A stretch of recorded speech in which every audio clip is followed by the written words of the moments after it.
Hi, I'm Doug, and these are Wycliffe's words.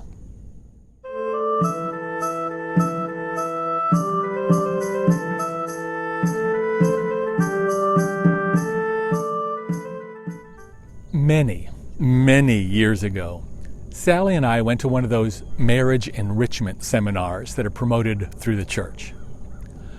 One session featured host couples who shared difficult trials they had worked through together. One man's story has stuck with me through the years. I don't remember the details, but I do remember it was a heart-wrenching account. It was about loss and sorrow and betrayal and loneliness. As he spoke, I couldn't help but notice his delivery. It was obvious that he was not a trained public speaker and that he'd been coached. Someone had told him that the use of similes would make his speech more powerful and relatable. When you're trying to describe something, help people understand by saying it was like something else.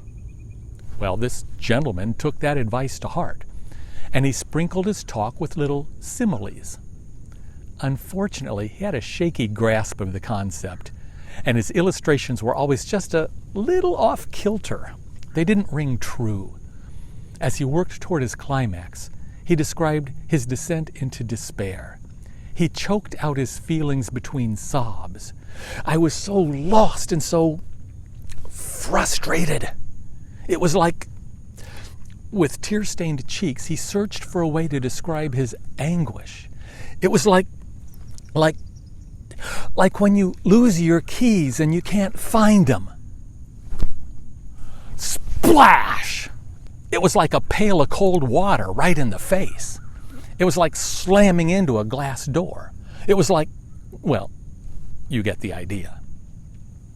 I had the same jarring experience when I was reading Wycliffe's translation of the Olivet Discourse in Matthew 24.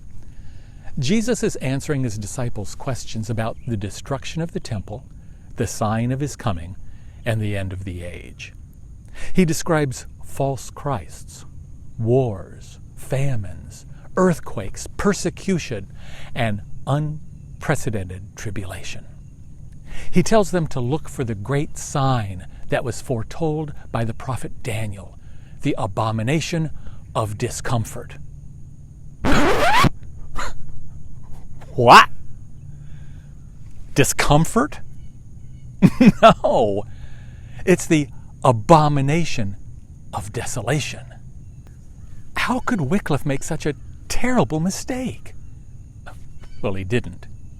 The distraught husband at the conference failed because he was an inexperienced speaker. Wycliffe didn't fail.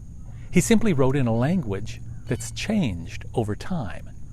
In his day, the word discomfort had stronger, more brutal connotations. It came from the old French déconforter, which meant to destroy, to annihilate. And that's exactly what happened to the temple in Jerusalem, where not one stone was left on another. When we turn from God's explicit will and rely instead on our own wisdom and understanding, we invite desolation. It may be personal, visiting us in the form of shattered relationships. It may be local, where churches split and cities decay.